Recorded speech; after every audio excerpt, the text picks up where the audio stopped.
Hello guys and welcome back to Strategic Command World War II World at War with our first ever PvP against SirTravis, who's playing the Allies.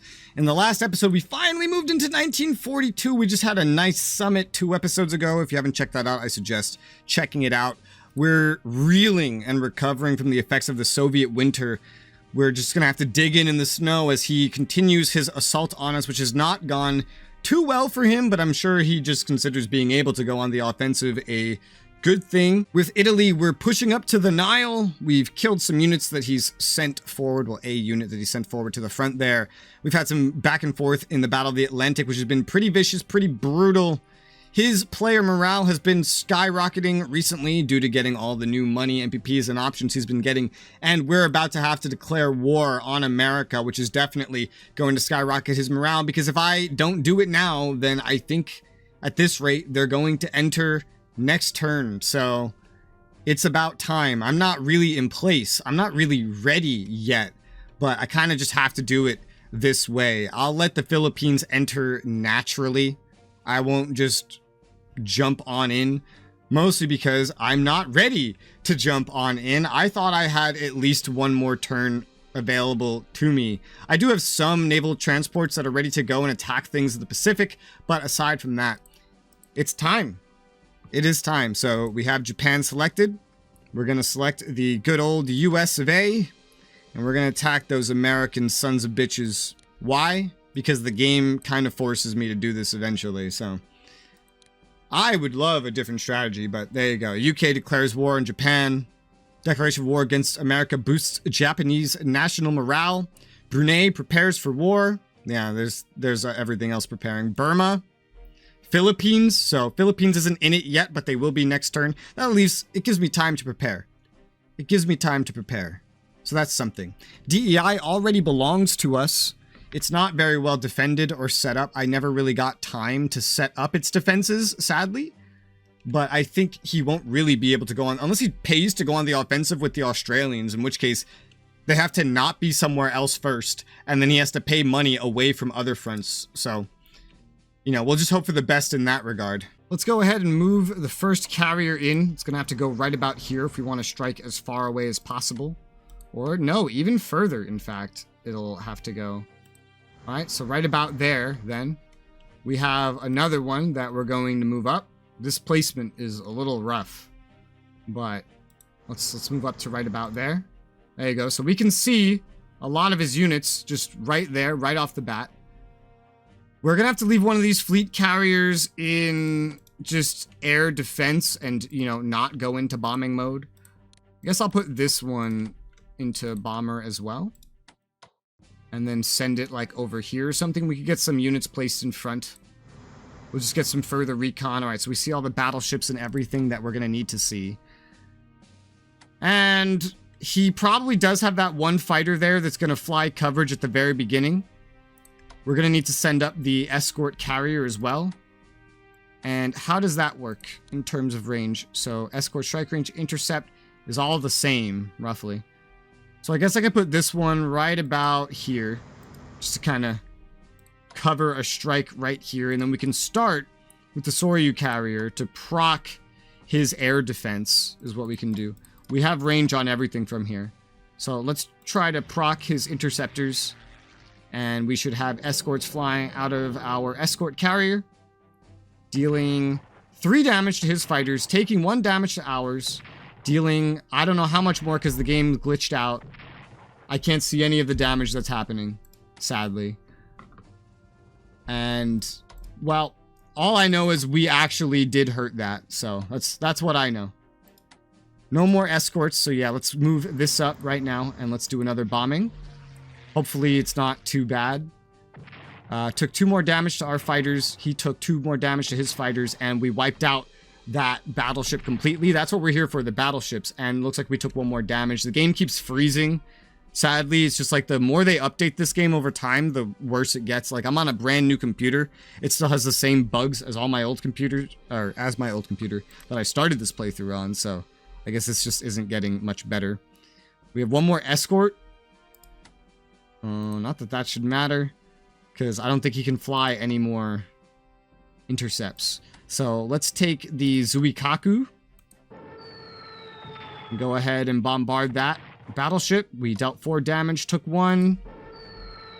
And we wiped out that battleship. Took no damage. All right, next battleship. It's already dead. 6 damage dealt. It's already fucking dead. Incredible. 2 damage dealt to our bombers. Let's go ahead and just bombard the fucking heavy cruiser now, too. And 1 damage dealt to us, like 4 to him. He's probably going to reinforce this. This doesn't matter as much. But now that I've done that, I need to set up a defensive situation here. We need a defense now that we've done this. I don't know if I want him to run face first into a battleship wall or if I want to leave something else. The battleships we don't really want moving forward, only backwards. He doesn't have bombers here. He'd have to move bombers in here. So this is going to be a rare opportunity where using battleships as a sort of a screen is actually probably not a terrible idea. Well, if he moves in a carrier into range, then it could be a pretty terrible idea, actually. But this heavy cruiser shouldn't be a problem. It should be entirely anything that he has flying. That should be the problem. If he has any carriers in range, that's what we really, really have to worry about. Okay, so in that case, we'll use the battleships in the back. The battleships will just trail behind somewhere where they can, I don't know, reinforce for later. We have a battleship way the fuck over here that's not really capable of making it all the way over there. So we probably will just leave those, or maybe we'll get them moving just in case. Oh, that's right. I forgot. We have another carrier as well that I can move up that just hasn't... It's too far away to actually do anything. There's a chance we might need it on one of these islands, but I forget. No. No, I moved my amphibious transports to Wake and to Midway, and there's just nothing here. Now, going for maybe Nauru first for the mine might have been better, but still. These are important. They're national morale objectives. Speaking of which, look at the graphs for morale. Look at Japan. So they got down under 90%. Looks like roughly 98% at their lowest. But now they've spiked back up to 94% from this attack. America's down to only 98%. It's not really that crazy. Who's about to join? Brunei, Burma? Yeah, Burma. Ugh. We're not really prepared for this. We're really not. Sarawak, Solomons are close, but they're not in yet. These are the Solomon Islands. So these guys are not in the war. That's actually kind of crazy. I thought these would definitely end up in the war, but they're not even preparing for war. UK is officially in the war, so that means Australia is officially in the war. All right, well, we'll just land and we'll take Wake Island. We suffered some casualties landing, but we landed, we took Wake Island. Let's go ahead and take Midway. He actually has a submarine here. Oh my god, the Nautilus sub. Let's go ahead and attack that from the shore, dealing 3 damage with our special forces that has taken Midway. Good thing I went here and not here. Holy shit. That's good. It's bad because that means this is nearby us, but it's good at the same time. Don't really have anything to deal with that. Really. Don't necessarily have any options there. Let's take the I-15 and let's move it up somewhere like right here or so. I have... How many subs do I have? 1, 2, 3 on the front. Is that 100% of my subs? It might be. Could have sworn I had another one somewhere. But I don't see another one at the moment. I just see these ones. Well, then we're going to have to assume that these ones are all the ones we have. And we're going to have to probably leave some space open for another carrier to come in. This is just for extra air support at this point. But yeah, we're going to want to just force sail that all the way, the rest of the way in there. Okay, so submarines. Let's send one right about here. This is to stop him from coming through here easily with anything. Let's send one right about... Ooh, let's see. I'd say it has to be out of sight of his fighter. So let's say right about there. It'll stop him from turning that crest and then getting in on us. We do need to make sure we end with everything just like fully surrounded though with ships so that absolutely nothing can sneak by. No matter how it has to work, no matter how we pull it off. We do have a destroyer available, which is going to be handy for dealing with subs. I think having that flanked to the side might be a good idea because we do have an enemy sub there that we are aware about. We could get a heavy cruiser all the way over here if we just force sail. So let's go ahead and force sail that heavy cruiser all the way over there. Everything else over here would be great. It is upgraded. Every one of these things are upgraded. These battleships would also be great, but, you know, they have their own issues. They're kind of far.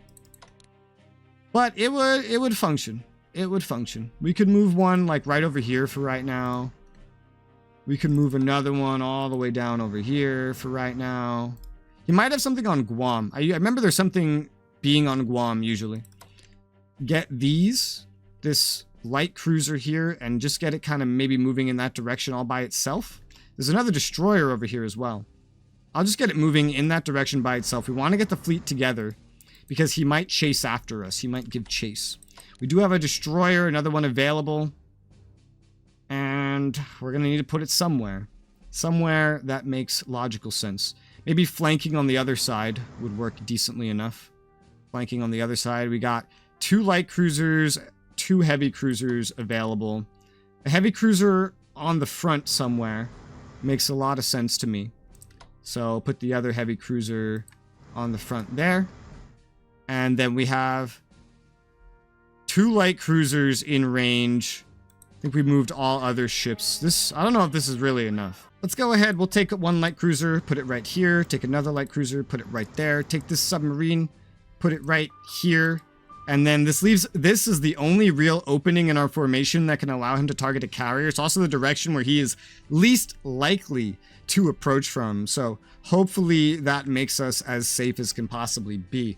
Now, Japan still has to spend a lot of money, and a lot of that money has to be spent on other things, such as getting the invasion of the Philippines underway next turn, among other things. There's a 50% chance every turn now that Thailand will be joining us soon. So we have to make sure that we have troops ready to go into Thailand as well the moment it opens up. Look, you see what I fucking mean?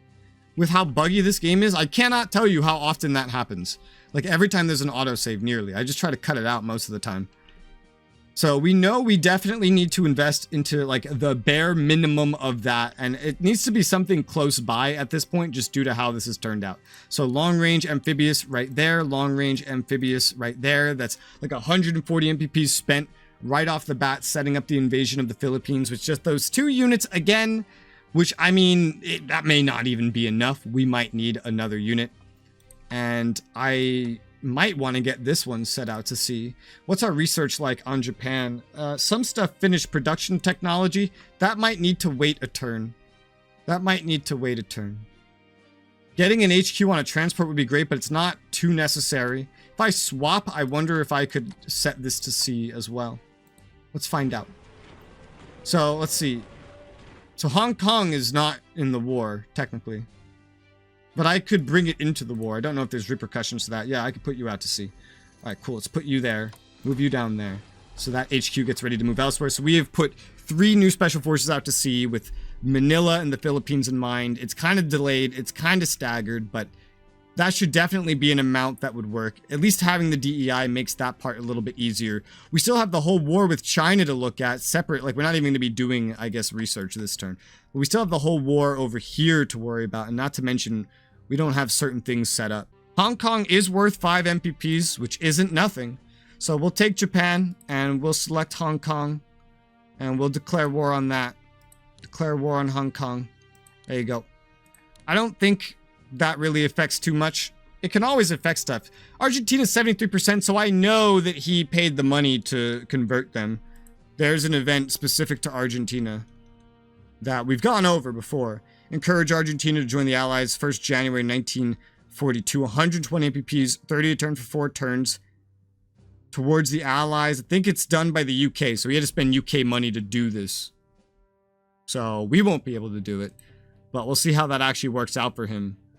I don't know why he would need Argentina. I guess he probably just wants anything and everything, right? I mean, it's smart enough. He's reinforced Chungking, but we have to make sure it falls this turn. It's like non-negotiable at this point. We have some bombing options, one of which can do massive damage over here to this mechanized light tank, but I don't know that we're really going to bother exploiting that very much. We might just focus entirely on Chungking. Let's start with the medium bombers and send them after Chungking. Yeah, I figured he'd fly interceptors. That's why I want to use the medium bombers first. Got the escorts. They could have upgraded, but we needed them ready to fly intercept. 1 damage dealt, 1 damage taken, 1 damage dealt in bombing. Game's freezing like a motherfucker. Odds are improving. With this math, we would definitely win that fight with this math. But I want to make it more definitive. So we're going to do another bombing run. 2 damage dealt, 1 taken. I hate that. I hate that. I don't understand why that's a thing. We're going to also bomb over here with our other tactical bomber. 1 damage dealt, none taken. Cool, so we should be able to finish that off ideally, right? Alright, so now you have the best odds against that, but also it would be ideal if you just didn't attack at all. And we do have another blitz that we can set up. So let's start with the 11th Regional, attack across the river, dealing 3 damage, taking none. 34th Army, attack across the river, dealing 3 damage, taking none. That Artie's not doing anything. That Artie is MIA. Let's move you away. Move you across the river and attack. And Chungking has fallen. There you go. Chungking's mine. That Artie is reinforced, but it doesn't have any shells, so that's a problem for it. We'll attack across the river, dealing 4 damage, not 5 we were promised, but still 4 damage to that mechanized light tank. Attack over by Chengdu, wiping out his unit on Chengdu, taking 1 damage we didn't expect, but allowing us to move up finally off of this mine, which is making us 6 MPPs already, taking Chengdu for more income. That's good. So we just got Chengdu, Chungking, we wiped out several enemies, so we'll be making more MPPs now. So this is good. This is great progress. I wish it had come like a little bit earlier, but I mean, I'll take what I can get. Supply, not looking the greatest. We need to get a supply unit onto Chungking. That's pretty much a given. The timing of that is the more confusing part. All right, so here's the deal here. I have no intention to push through Yichang right now. It's not beneficial to me, and I need these units elsewhere for other things. Supply. We want them to just go to where the most supply is. So I'm going to force march this unit away from Yichang. Indochina, it's going to Indochina. Well, it's going to Thailand the moment that opens up. So 6th Army, also moving.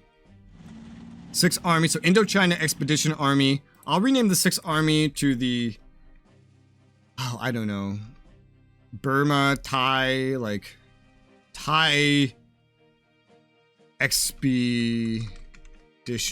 The Thai Expedition. Because this one's going to go to Thai with the Indochina. And we're going to move this corps forward. It's going to play the defensive role on Yichang for right now. That's what it's going to do for Moi. Up here, we have some pretty good work we could do. He's gone out like way too far ahead of himself, and he's put this army in danger. So let's use the army, the 14th on Pao Tao, to attack. 4 damage dealt. It's more than we expected, so that works out pretty well for us. Don't know if I really want to move any further. I could move further, but I don't. There's a chance to kill that unit, and we'd get next to an HQ actually, so it might be worth it. It's a field, which is unfortunate, but yeah, with something this weak, yeah, I think it's probably worth it. Just to threaten the HQ, if anything, right? And so we can go ahead and we'll probably attack the army. But just by threatening the HQ, we've accomplished something. And so, let's see, that moved away. I can't really move you any further. We got XP on that core. I forget we already had that, though. And then we have this army here. I'd love to move up, but I don't have anything to really cover over here. We have 1, 2, 3. We have 3 armies over here already. We have 1, 2, 3 armies over here. We have this army right here, which is mostly just here as a deterrent. He did move up basically just as I expected him to do, because naturally, you know, of course he did. There is still some reason to worry, I guess, about wherever he's gonna go from here, or what he would do. He's not going to be able to pincer through here very easily anytime soon. We could reinforce this core, not go on any crazy offensives just yet, but I might man the mountains again, although this one's a field. I don't know, let's look at something easier first, like the first corps going into Hong Kong, which can perfectly wipe out the enemy unit on Hong Kong. Damage dealt, none taken, Hong Kong claimed and taken over by me. Hong Kong has been invaded and has fallen. This corps is now ready to redeploy as a defensive fixture somewhere, anywhere in the Pacific, which we eventually need other corps ready for. His his determination, just all the shit he's willing to throw over here is going to make this stuff maybe a little difficult. We do have an army back here. Interesting. 1, 2, 3, 4, 5. Huh, so 5, 6 armies here. 3 of these, I guess, will have to get pulled away if we're going to maintain the same kind of fronts that we're already setting up to dedicate somewhere else, right? And then we have 1, 2 right here that are going to be heading south along with the paratrooper, which is not really even. This one could try to go further back for redeployment to the south, so we'd have 3 down here, 3 over here, 3 over here, and then maybe 4 over here and like 2 over here or something like that. That might work. I think that was kind of my intention from the get-go. So, but we're not on the rail line yet, and we don't have enough supply to get there yet. So I'll just go like as far as we can, which can include just swapping like this, and then, oh hey, look, going to Changsha.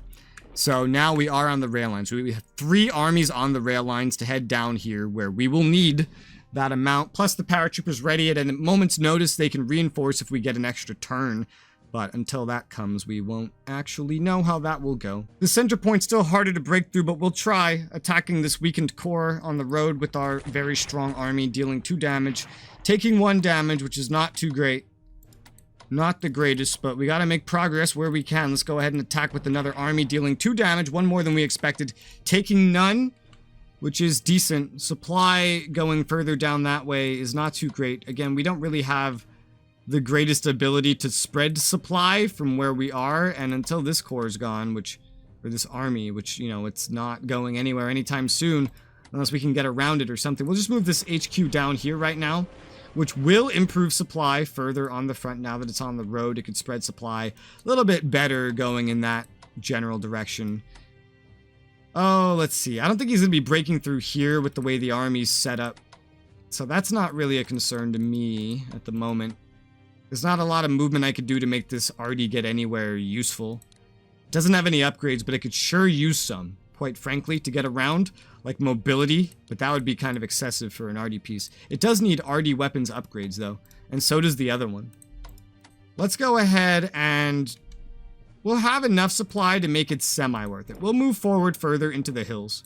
We'll move up with you, set up a blitz attack. We could go ahead attack. We dealt 2 damage, 1 more than expected, none taken. So we lost a little bit on the more experienced, but it's all kind of working out for me as is right now. And we can move the RD just to right up here, but he could move up and strike it. I don't really want to deal with that. So I'm just going to give full upgrades to this RD so it could get around more easily. That's 70 MPPs though. That's a lot of MPPs, but it'll pay off. It'll pay off. I'm afraid to move the RD fucking anywhere over here with this guy here. I still haven't really decided on what is worth doing here. I want to have this army do something else, but I guess it's not really included in all this crap, you know? It's not included in my math. It would be great to put it over here so I have 3 armies on every front where I have armies. That would be the most useful thing. But for right now, while he's still poking out sort of into here, it may be better to not have it over there. Or, well, no, it is part of my math. It's part of the math of this front, isn't it? Yeah, because we only have 2 armies up here. Okay, so it is part of my math here. Okay. Well, I could upgrade it or choose to move it in. I only have 70 MPP, so I have to be particular. We're going to move this one up, though, and go ahead and do a blitz attack against the Pow Tau army, dealing no damage, taking no damage. So long as we have, like, the army, we have another army and a core here, he's not going to be able to move this one forward or anything. So that's not of a major concern to me. We'll move this up for right now. We'll just move that up there. And I'd love to get it even further than it already is. But I don't think that's really an option. No, sir, I don't think that's really an option. Let's just move this core over here for right now, so he feels more surrounded than he actually is. We'll get elite reinforcements on the Peking Defender core. That doesn't leave me enough to upgrade this with mobility, unfortunately. I could forego the anti-air defense for right now, because it's less necessary in the long run. Upgrade this with mobility and stuff.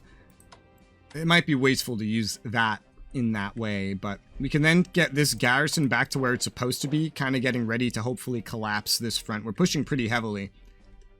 Even if this isn't exactly collapsing, And he's kind of holding back some of my cores here. The cores are just going to get redeployed as defensive units elsewhere. We almost finally have the plan set up to narrow down the armies, though it is going to be set up a little bit late. This doesn't leave any leeway for getting stuff in the DEI ready, so hopefully he doesn't have an invasion of the DEI prepared, because I don't have a defense of it prepared, like, at all. Can you even escort over there from all the way in Sower Baja? No, you cannot. You need to be centered some more. Yeah, let's say Semarang or something. Regardless, we need tons of units that are just simply not there, that are not available, that are not ready to be situated. They're not even in the construction queue. We have absolutely like nothing in the construction queue that I paid for. More special forces will arrive in another HQ, 2 more carriers and a battleship. Those carriers won't be here until 44, so gotta be really careful with the naval situation that we are placed in here. Anything we lose, you know, we're not getting back. If he tries to run away, he's going to get caught. If he tries to come in, he's going to get caught. Same thing around here, I'm hoping. And so he'd have to do carrier attacks from like back here, which isn't going to do an insane amount. And we got enough stuff defending. Once that heavy cruiser, once every naval unit in range of me is dead, the fleet is going to retreat back to Japan proper, I guess. Or at least what of it might need to recover. And the rest will head out to do some maybe assisting actions. Maybe going around and trying to hunt down ships around here maybe. As we know, we will be rushing for the Solomons. The Solomons will be joining. Okay, so they're at 99%. They were at like 85% before. But they're at 99%. They're going to be preparing for war. With that though, we've spent all of our money and done basically every action that there is to do. There's nothing left worth doing. Yes. Okay, cool. Let's go ahead and hit end turn. Chinese morale suffers from the loss of Chungking. Even more morale, you know, for the Japanese. And they needed it, but they're getting it back. And Hong Kong as well. British people welcome U.S. entrance into the war. U.S. morale suffers from the loss of Wake. Italy fears U.S. entrance into the war. Oops. Italy's morale's fine. German fear U.S. entrance into the war. Their morale's fine. Soviet welcome entrance into the war. Japan celebrates capture of Wake. China moves government to Lanchao. Yep, so the capital's been moved. Hong Kong surrenders. We plundered 20 MPPs from Hong Kong. Brunei's joined the Allies. Burma's joined the Allies. Philippines joins the Allies. Sarawak joins the Allies. Solomons prepares for war. It's not in the war. Okay, now it has. We plundered 25 MPPs from Chungking. U.S. industry mobilizes for war. Yep. Allied government signed the United Nations Declaration calling for complete victory over the Axis. We get ASW level 1 for Germany and Japan. And with 584 MPPs going to Germany, still paying for the Atlantic Wall. 61 to Italy, who's still paying for the Expeditionary Force. And 373 for Japan. Plundering Chungking has helped. We'll need all the extra MPPs. And that's our turn. It's been passed back over to him. It'll be very exciting to see how this goes. This is big time. The winds are changing. The tides of the war are turning. He is now more powerful than he's ever been. And he's only going to get more powerful as time goes by. So we're past our prime, boys. Let's see how this goes on the next one.